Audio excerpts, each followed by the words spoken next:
Thank you so much. I would imagine that people aren't thinking exciting and leadership growth and profitability in a post-pandemic era, but I think that this is a wonderful period.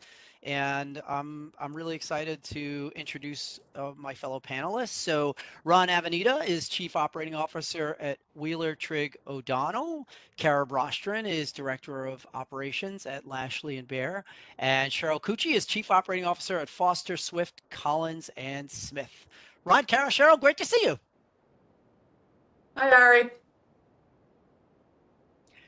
So thank you all for participating, and it's wonderful that so many people in the community are listening in. We would love to take your questions. I'm excited to share some of this research and wanted to just kind of take you through a little bit of this process.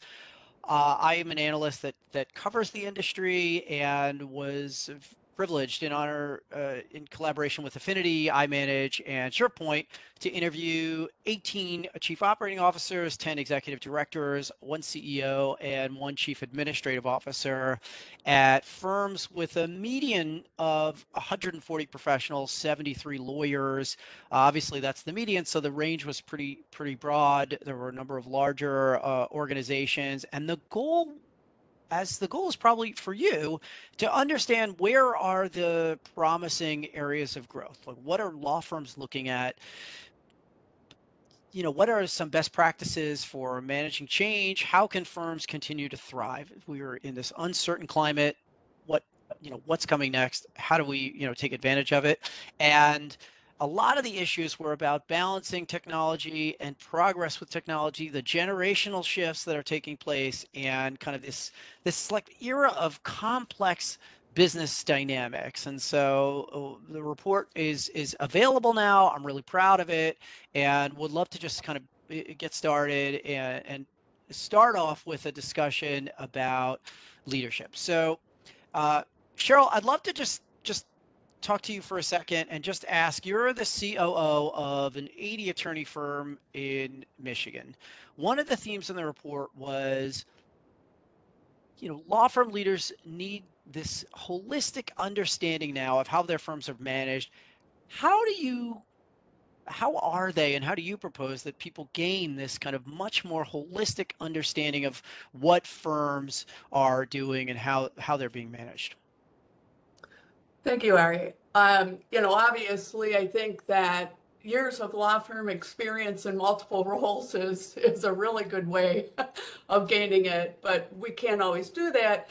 And I also think our roles are continuing to evolve over time. And so I think it's important to enter, aside from getting experiences outside your area of expertise, enter our positions with a real open mindset, with an extreme sense of curiosity. And I think the realization that we don't, nor should be expected to have all the answers. And therefore, I mean, we live in this complex world, and most of the decisions that we need to make or the solutions that we need to propose are going to be multifunctional in nature. So we need to ask a lot of why questions. We need to become extremely good listeners and actually listen to what people are saying. We need to intentionally seek out differing viewpoints when we're looking to solve problems. We need to be involved in associations like the ALA that naturally provide multifunctional information and education so that we can broaden our view of the world and in our ecosystems. One of my very first presentation for the ALA, I have had the privilege of speaking at over a dozen chapters and several national events, was about how to attain and keep your seat at the table. And after the last couple of years, that really isn't a challenge anymore. Senior professionals at firms have that seat at the table. But what was interesting about this year's report, someone said, not only were we keeping the spinning plates in the air before the pandemic, now someone has lit them on fire. And I found that very appealing. And Kara, I just wanted to, follow up with you on that. You're the director of operations for about a 50 lawyer firm in St. Louis. There was often this discussion about being a generalist with awareness of the gaps, and Cheryl kind of alluded to some of this. Um, in terms of the management of the firm, what are the skills today that law firm leaders need to have, and how should they enlist support to fill some of those gaps?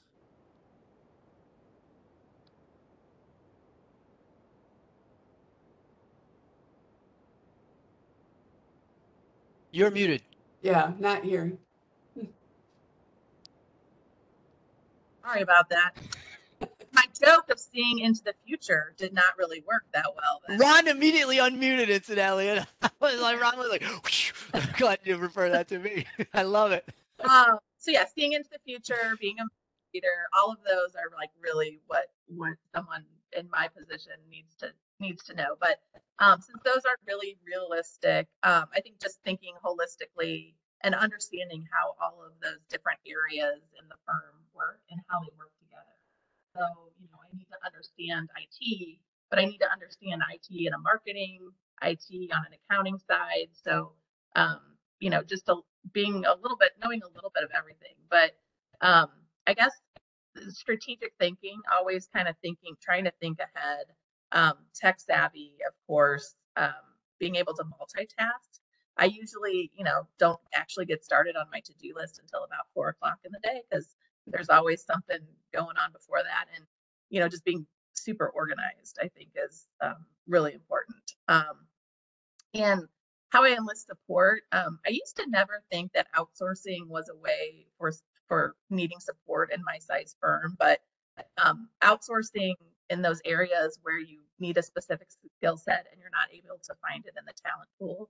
So whether that's an e-billing specialist, someone that really understands the e-billing, all those different software companies, or a software trainer, someone that understands how to do everything in every program and how they work together and what's the easiest, most efficient way to get things done.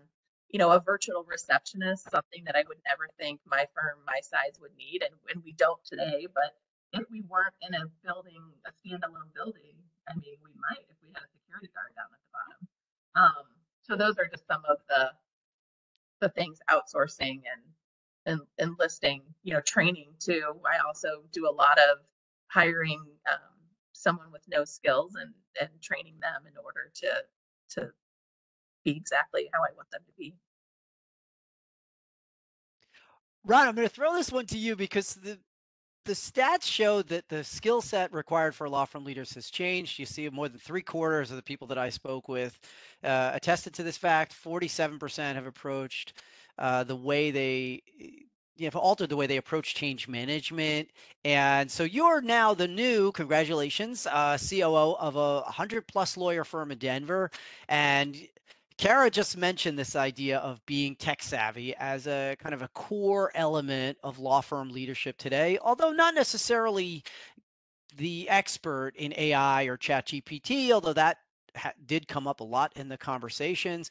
What's the threshold, though, for tech knowledge for a law firm leader today? So I think, so, when I look at technology, I mean, I think as a leader at a firm, we definitely have to have, some basic competency in technology because, over the years, technology has become so pervasive and it's really grown beyond the, applications that we're using from an operations perspective. I think that as I see it, more and more the younger attorneys are looking for tools that will make delivering their client service easier, interfacing with their clients and sharing information with them and collaborating a lot easier for them. So I think it's, as a law firm leader, it's really important, for us to, ask those why questions as someone mentioned earlier, but then really understand, how that technology fits within your firm's strategy. As a mid-sized firm, we have the challenge of sometimes being resource constrained, right? We're not going to be able to make the huge investments that, AmLaw 100 firms are making. At the end of the day, whatever new technology is being introduced or being considered, I always kind of fall back and ask, kind of the same, basic 3 questions. It's one, is this going to solve the problem that I have? You know, 2, is the cost benefit worth it? And then 3, ultimately, are the lawyers going to use it, right? Because it doesn't make any sense to me to invest in a technology that is just going to sit on the shelf and never get used by my lawyers. I saw something earlier today. I think it was from Artificial Lawyer that produces great content, and the conversation was something about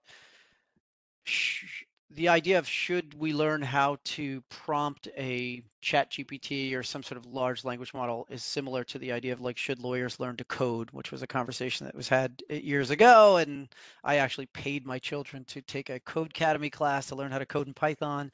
They just I don't know. I don't know how valuable that turned out to be. So I wonder about some of these skills. But Cheryl, one of the things that came up was financial management last year. This was a follow-up to a report that I'm happy to share with folks talking about financial management and how to create a competitive advantage with some of that information. But how important is financial acumen for law firm leaders today? It's always been critical, and I think that it always will be critical. While we need to broaden our sights and become more holistic in our view, financial acumen's always going to be at the center of it.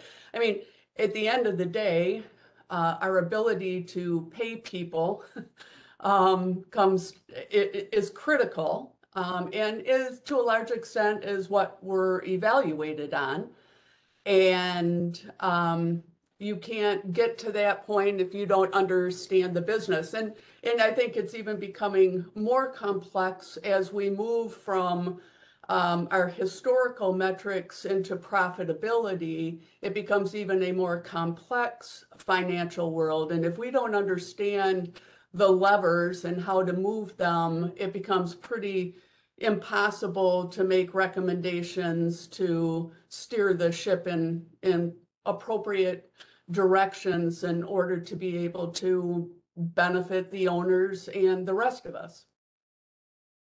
I was very fortunate to speak at the SurePoint user conference earlier this year, and there was a question about AI and advanced technology and how soon firms should look at it. And to your point about knowing the financial health of a firm, it was sort of discussed that you need to make sure your people get their time in so that you know how to make projections before you can decide whether some AI bot is going to take over.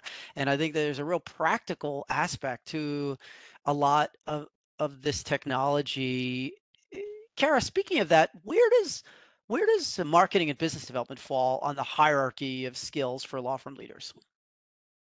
So, I mean, I don't know that mid-sized firms or a lot of them, maybe smaller, really put enough focus on marketing and business development. But I mean, ultimately, you need to build your associates up and allow them to do that and support them, because eventually they're going to be the ones that are going to be getting the clients.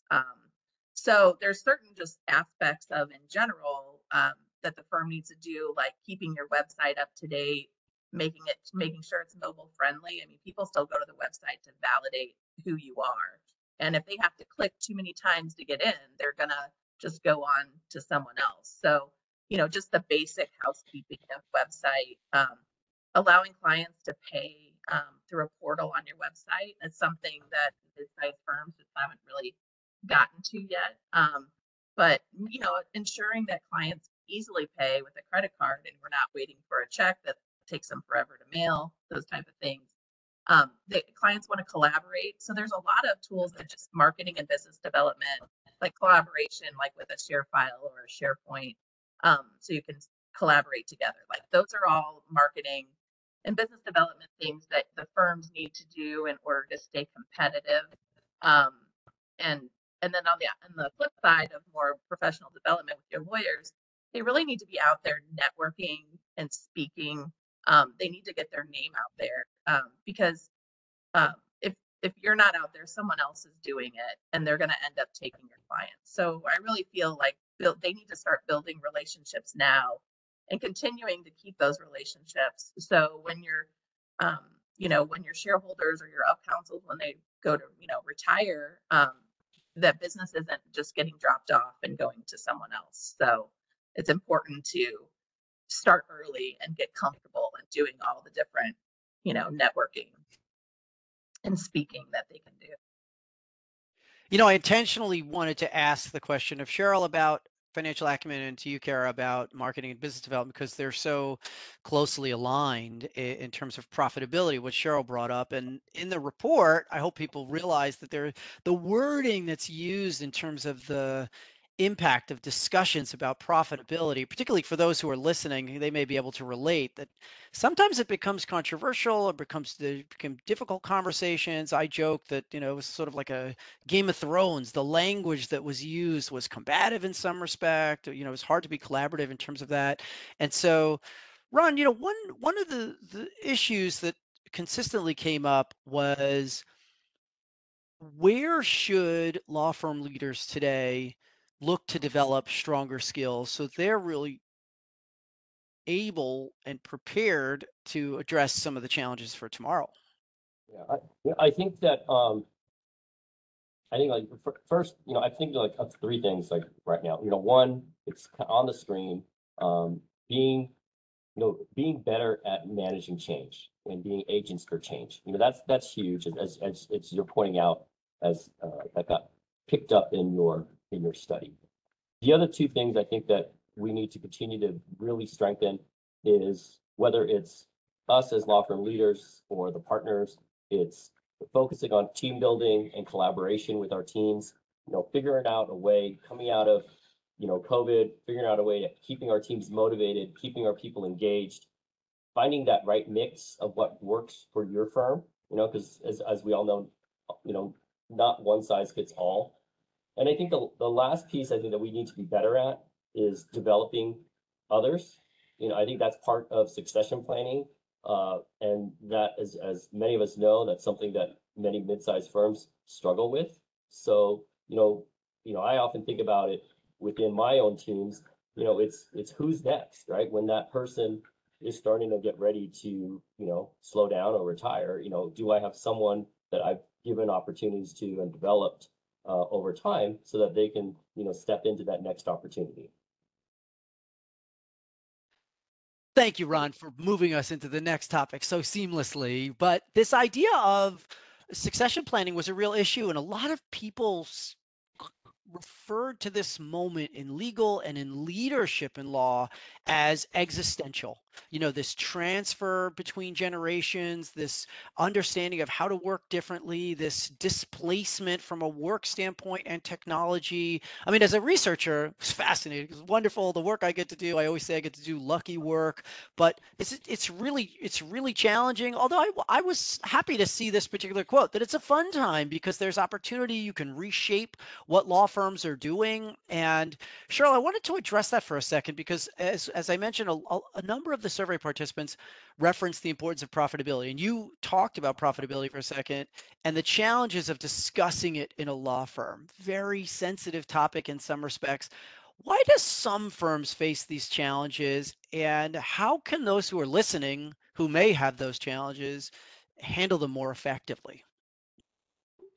I can understand why it's so challenging, right? I mean, we're changing the rules of the game.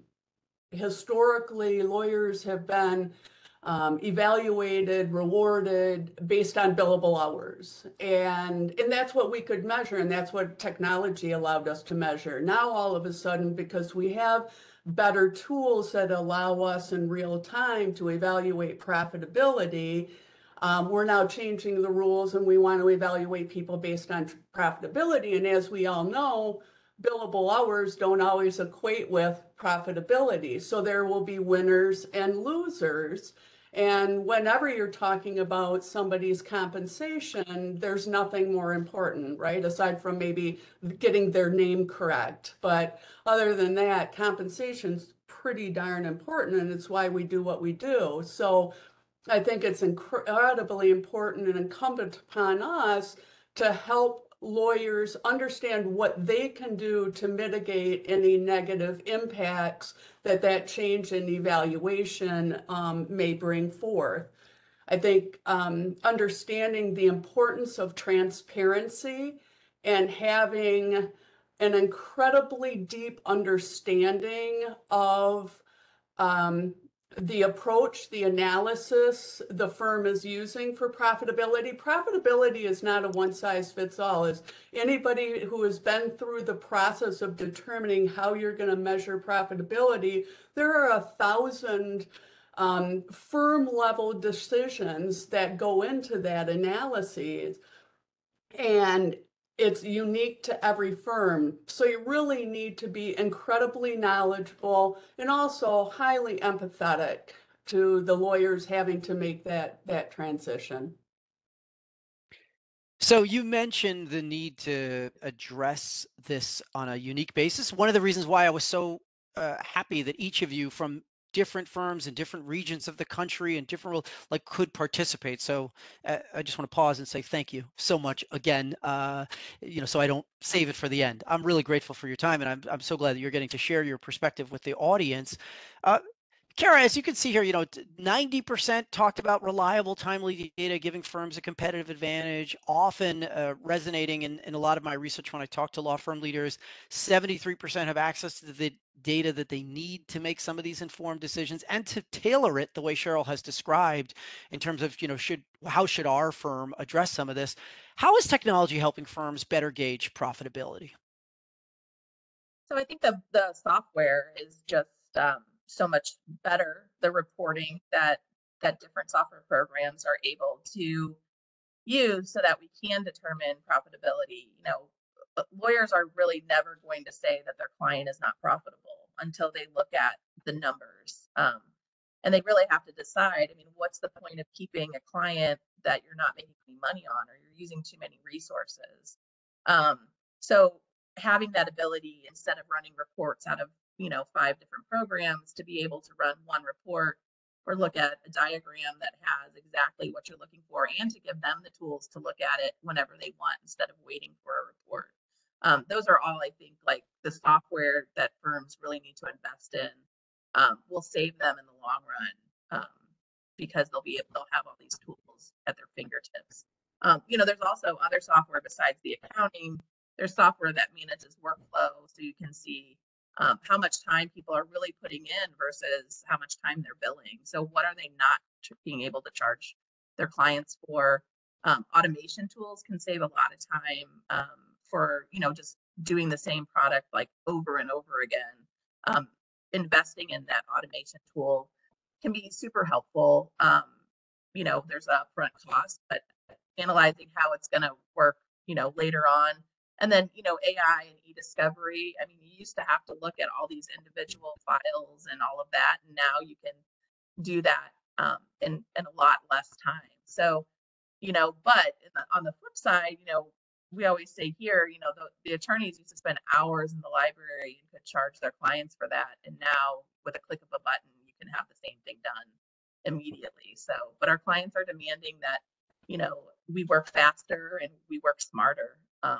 And so there's a solution out there to help you be more profitable, and you just have to, determine what it is and analyze them. It's amazing that you're referring to this use of AI for certain things, because in addition to getting to speak to law firm leaders, I also have the privilege of speaking to their clients. So I produce an annual general counsel report and other reports focused on in-house counsel. And I had a conversation with someone today asking about different use cases for AI. When I asked about e-discovery, as you mentioned, or document review, the comment was, how could you even do that without AI today? The data volumes are so significant that it's really really a big challenge. And so, Ron, the research discussed in various ways about, Cheryl mentioned this and Kara mentioned this, the idea of profitability. Different clients, have different roles and are gauged differently. But do you find that firms are being more selective about the clients with which they're working as part of this increased evaluation of profitability? I think so. I've seen it personally in the firms that I've worked with most recently. And one thing I say, if firms aren't doing this, they need to start doing it. I think that the value that profitability measurements that Kara and Cheryl have raised are one of those things that we, as the non-lawyer professional at the firm, could really impact the firm in terms of its the way that it's going and the direction it's going in terms of profitability. I mean, we're not the ones that are bringing in clients, but I think that if you can insert profitability and educate the partners at the front end in terms of how their staffing matters and how, changing things can affect the profitability of that case, they can start making decisions about what clients they're taking and what clients they're willing to not take based on, the rates or the staffing that they have available to them. All of those things are going to move the needle for the firm. So, I mean, that's one thing where I think that's the value that people in our positions can bring to their firms is helping the partners, evaluate the cases, because not every hour is is worth the same as another hour. So we got a question here on this topic, and I want to just stick with it for a second, or a comment just talking about, um, making sure that there's credit, making sure that originations are allocated properly, and trying to identify ways to maintain that level of success across the firm. Are there some best practices for that? Ron, I'll just stick with you for just since you were answering that question. Yeah, I think every firm has their own system. Yeah, like Cheryl brought it up. I mean, how a firm decides to measure profit is going to be unique to them. Are they going to look at, we're one firm and allocate, overhead across the board evenly? Are they going to, if you're a multi-location firm, are you going to, kind of weight the costs associated with just demographic, differences based on different economies and rates? So it just depends. Issues around credit and origination definitely will make sense, but I think that's a whole other discussion apart from profitability. Cheryl, you brought up the profitability point earlier. Is there any sort of uniform way that you've seen people handling origination? No, and it's actually a topic near and dear to my heart. And the one thing that I'll say about it is, however you do it today, it's incredibly difficult to change because, again, whatever change you make impacts people's compensation. And so the folks that are winning in your system today are going to fight changing the way that you handle origination. So sometimes, don't let perfection get in the way of progress, and just start down the path and choose a system that is customizable along the way. Because I think as institutions and organizations, we evolve. Even law firms who have done it so slowly for so long, we're picking up our pace. And I think it's going to be very important for all of us as we select systems to do it in a way that we can continually refine them as the firm's desires change. Yeah, and Rob McKay in the comments just said how you allocate overhead is an important place to start, and that was a feature of some of the data that is included in the report. So thanks for that, great comment, Rob. Also, I want to compliment Ron for, again, being so savvy and talking about measuring and managing and bringing us right to the next point seamlessly. This is just like, I've crafted this in a way that is just, thank you all. All right, so... and you see this, what you don't measure, you don't manage. And the other thing that came up was that a number of folks, 37%, are now exploring different service delivery models, selling products rather than hours as a means of increasing profitability. There are examples in the report. And, one of the challenges has been the team and the composition of the firm. So Cheryl, just back to you for a second. In many of my discussions with leaders, when I was talking about specifically about growth, talent management was a key factor. And I know that's a moving target right now. How can mid-sized firms compete for new and lateral hires? Well, we obviously can't compete with $215,000 starting salaries for law students or people coming out of law school. So I think we sell our experience, right? For young people, I think in my experience, it has shown that for young people going to a mid-sized firm, they get deeper and more substantive legal experience early in their career. I think there's more flexibility to experiment in different practice areas and change practice focuses if they want. In general, again, in general, there are fewer billable hours in mid-sized firms, so maybe a little bit more balance in life. And I think as far as environment goes, it's a little bit less competitive, maybe a little less bravado. And so I think it fits with some personalities maybe a little bit better. For laterals, for more senior folks, I think we have a lot to offer as well, because I think if they're porting a practice to us, they can have a little bit more control of what that looks like in a mid-sized firm than if they were moving into big law. And I think that long term, you can still have a lot more influence within the firm in a mid-sized firm than you do in big law. So I think in general, in mid-sized firms, you have more flexibility and more control over your destiny, and yet we're still large enough to have the resources that people should be looking for, like billing and cyber or data security, business development support, HR, and all those things that make the practice of law easier. So I think everyone should be in mid-sized law. And I don't, why wouldn't you? Right? Kara, how important is that identification of a firm's unique value proposition when you're selling this opportunity?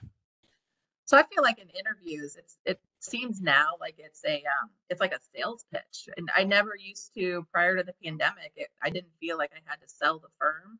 I felt like everyone kind of, knew what was going on, and now it's definitely more salesy. Like, why should you choose us over someone else? And really understanding what that candidate is looking for.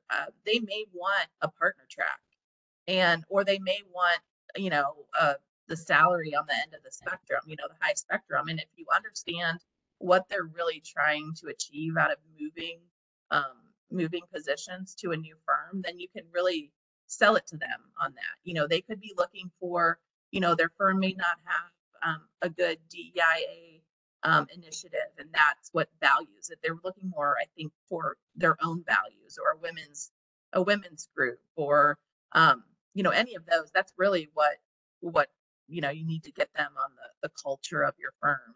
So I guess my example is kind of like Cheryl's. A mid-sized firm, you can have a 7-year partner track if someone is like, I want to be partner, but you can't get a big paycheck and a 7-year partner track, because you're not going to get the experience to be able to be a partner in 7 years if you're just looking for the paycheck.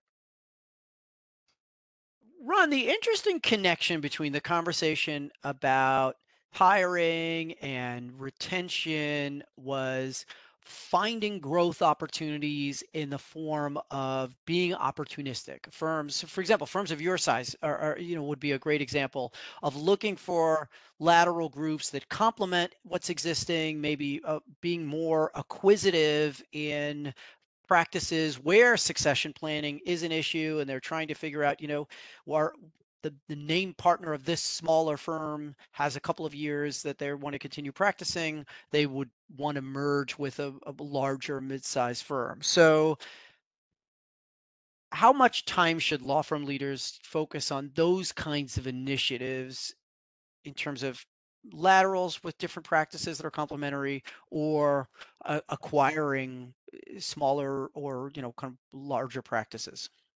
Yeah, I think if growth is part of a firm's strategic plan, and in particular if it's through laterals or acquisition, a firm I believe that a firm has to spend considerable amount of time and concentrate that energy and effort with a handful of people. Because if it's not done and it's kind of just delegated out to kind of the general responsibility of partners to be opportunistic and keep their eyes open, it's not going to happen, right? So I think if that's the strategy of the firm, and really the people that should be, or the person that really should be driving that is the managing partner, right? He or she is the best person, I believe, to kind of discover those opportunities, with a team of support to identify them, but to kind of make those connections and sell the value prop of why. And that's a great place to start. So, I intentionally tried to organize this in terms of what skills are necessary, where are there opportunities, what are firms looking at in terms of growth, and then thinking about the economic climate, how technology is changing that.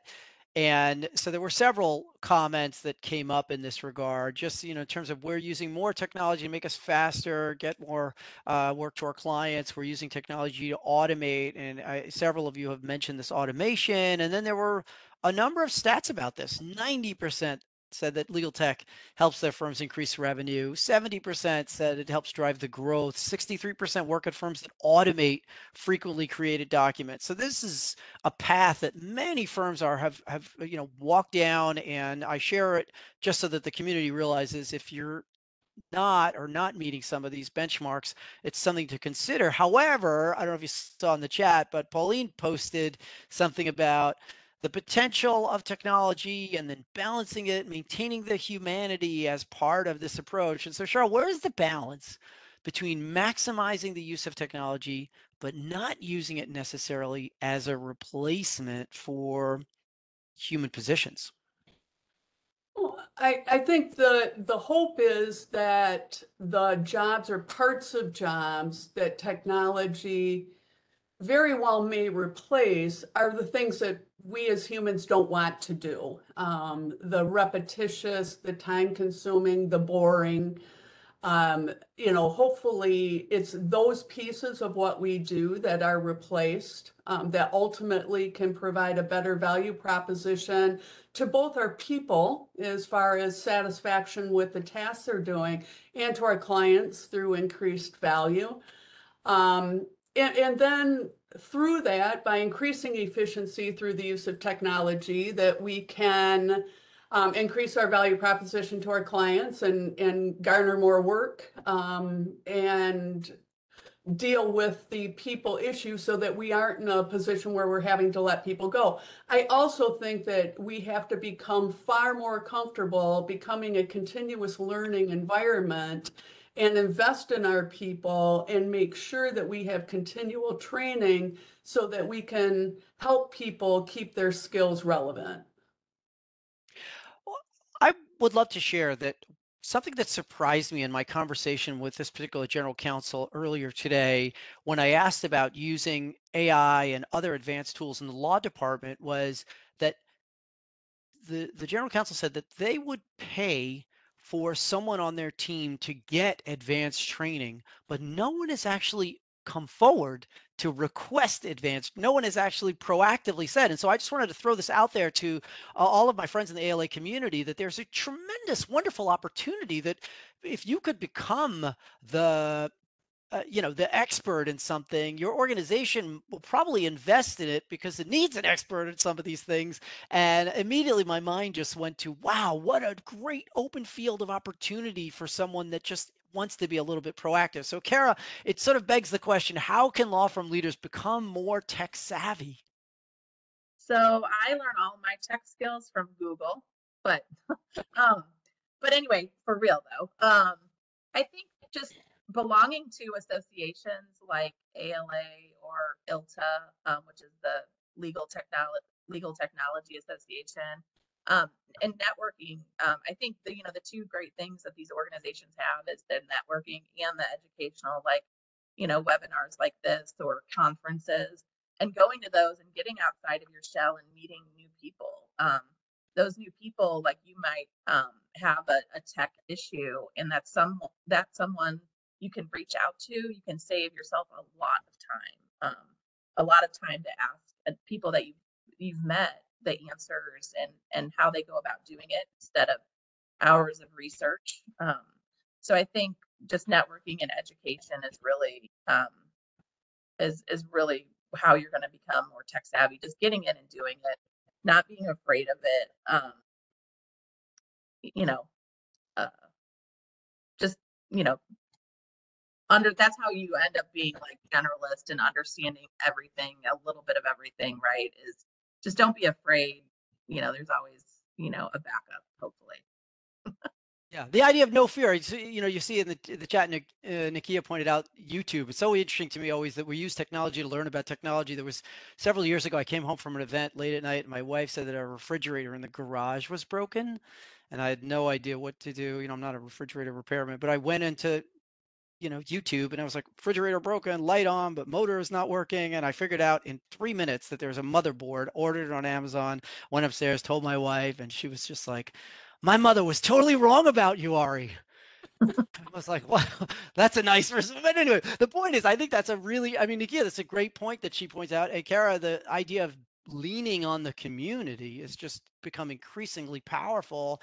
And so, Ron, then the question is, how can law firm leaders align the firm's offerings to match what client expectations have become, which have really increased over the last few years in terms of maintaining or increasing their competitive advantage? Yeah, I think Cheryl may have said it earlier, in terms of kind of how we're working with technology. It's all about kind of getting better, faster, cheaper, in terms of the way that we're delivering service. I think that client interaction is going to be the way that a lot of firms could help differentiate themselves. And from a technology perspective, whether it's, I look at, making, with the prominence of Zoom and these video chats, making it easy for, to initiate a video conference on the fly without the need to call IT to set up the video. Or maybe on the flip side, being able to provide the clients with real-time, live, accurate budgets on their matters, so they kind of know where they stand at any given moment. And those are the things that I think can really help differentiate a law firm in terms of their ability to deliver service. I always kind of say, we're a law firm.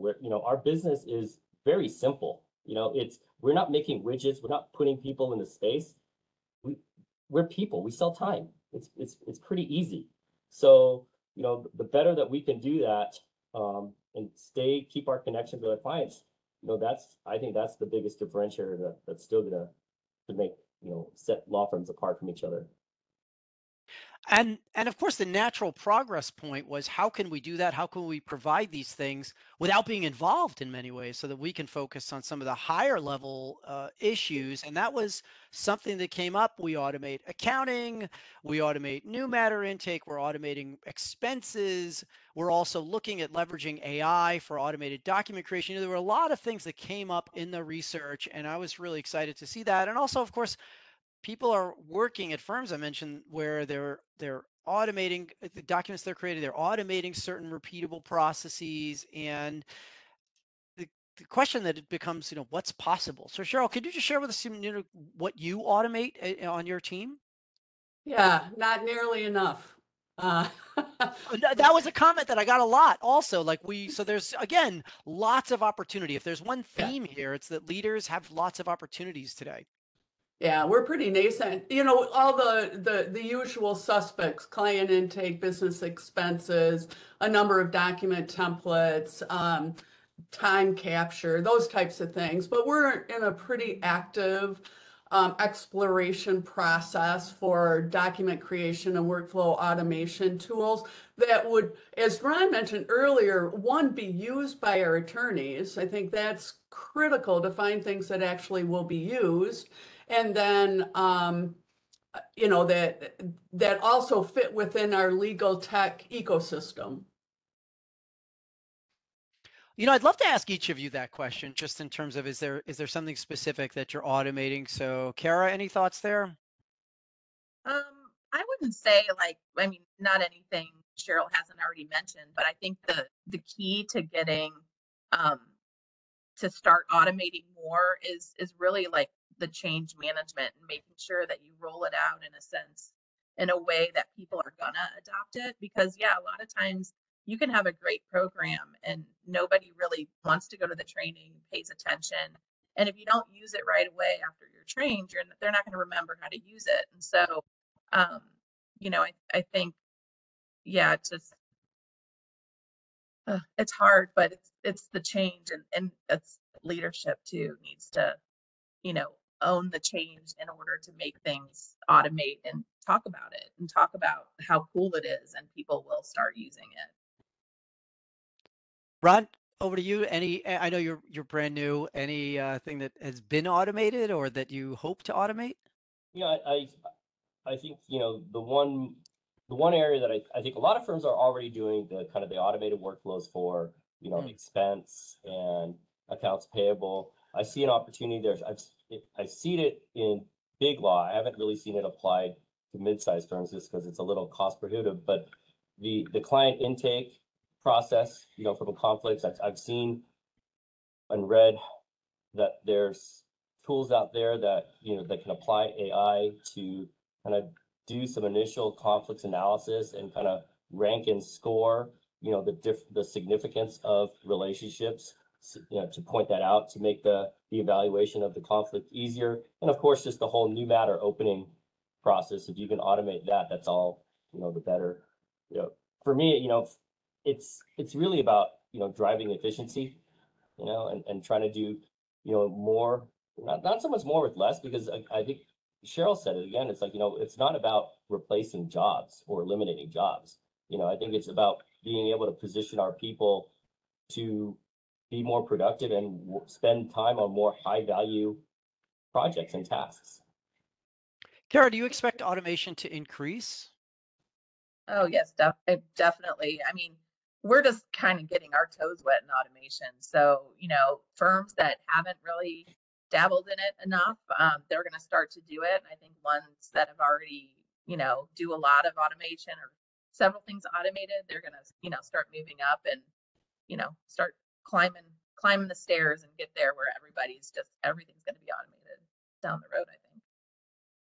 Ron, what are you seeing as the impact of automation on profitability at firms? I think for me, it's naturally the inherent of the more that we can automate, the more productive we'll be, right? So our output will be higher.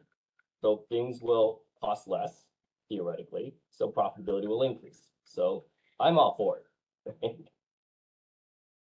So I want to turn us to a topic that I feel like is very practical, and just it tends to it's fascinating to me that it still you know continues to be such a challenge, but there was this push-pull. We would like to see people in the office. We give flexibility. Our policy is basically be an adult. Look at your day, act accordingly. And there was this idea of, well, aspirationally, we'd like to see people, you know, in the office, and we know that there are benefits to it. And then, of course, from a statistical standpoint, only 20%. At the time I spoke with folks, which was several months ago, you know, talked about requiring their employees to be in the office 5 days a week, and more than half kind of aspire to have them in at least a few days a week, which seems to be more and more what firms are doing. But Cheryl, any thoughts on how you see the challenges of remote work evolving? Well, yeah, I think hybrid work is here to stay.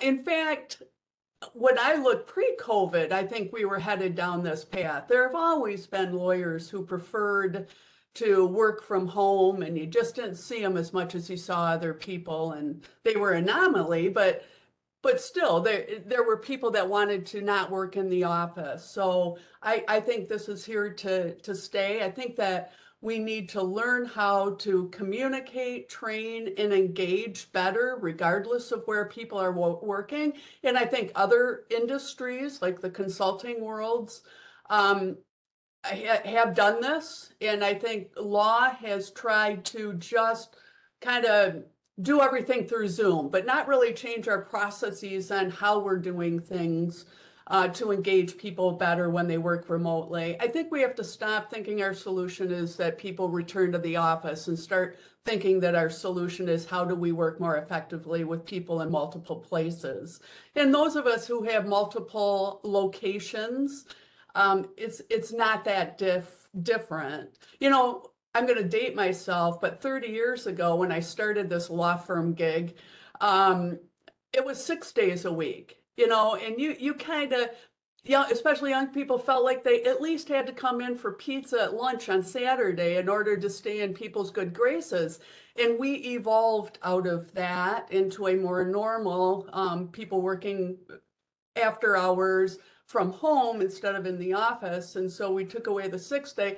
You know, now we're just evolving that. And ultimately it's about retaining and keeping top talent.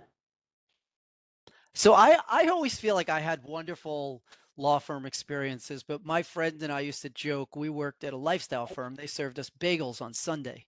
And so, it was like, I get that. I feel that. And I think it's a very interesting moment in which we find ourselves, law firms find ourselves, the profession finds itself.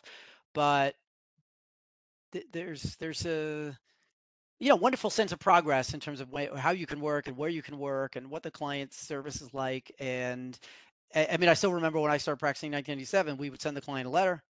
Several days would go by. So, everything has changed and we've become much more rapid about that responsiveness. So the fact that we get to do it from home, no big deal. So, Kara, what have you found to be most effective in motivating people to return to the office when you'd like them to be there? Um, I think, I mean, we're lucky our firm really didn't have a huge problem with getting people back. And I really think it comes down to leadership. When people come in the office and there's people they see, versus, if you're management committee and your practice group leaders and your management of your firm, if they're not in, there's no one there to, give them credit or say high five for coming in, pat them on the back. And so they're not really coming in. So I mean, I've seen larger firms have a bigger problem with getting people back because their leaders aren't coming back. And if they're not back, then why come into dark hallways?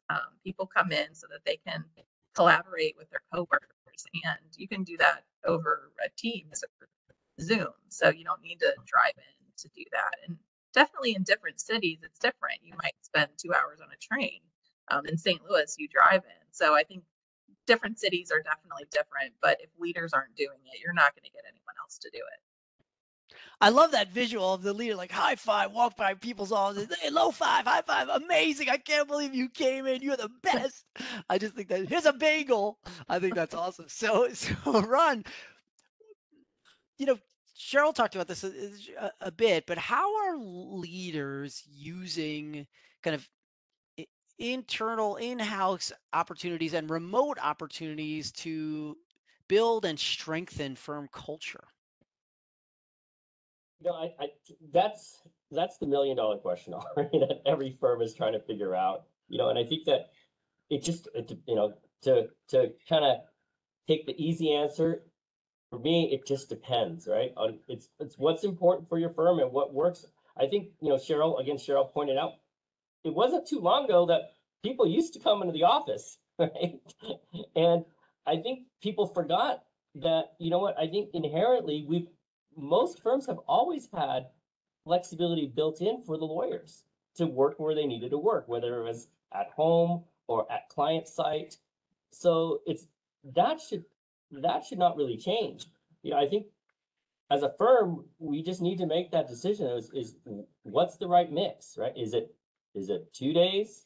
Is it 5 days or something in between? I think that figuring out what works what's right for your market and your space so that you can continue to retain and recruit the best talent, that's what the firm has to answer, right? And it's going to be different for every firm.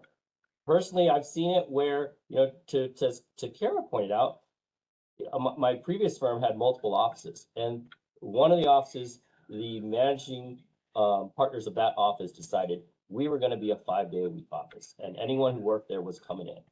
And when I would go visit that office, the energy and the vibe that you got from there, I wish I could bottle it up and share it to every single other office that I have, because it makes a difference.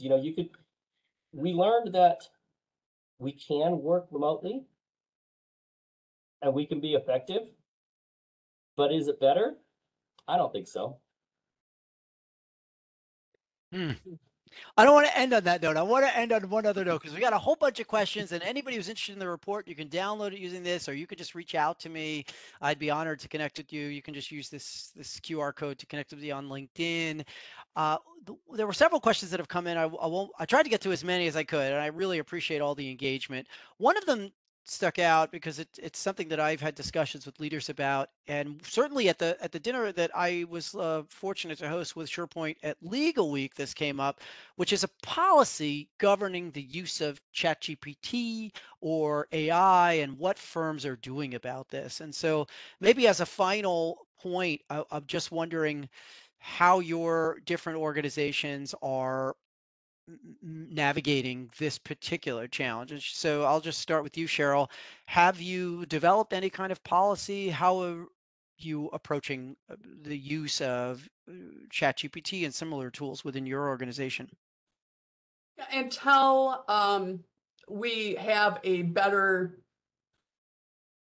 understanding, grip on generative AI, and it becomes more effective in more private settings instead of public settings. We have said that to the extent that obviously no client data ever, no client data can ever be exposed to any generative AI tool.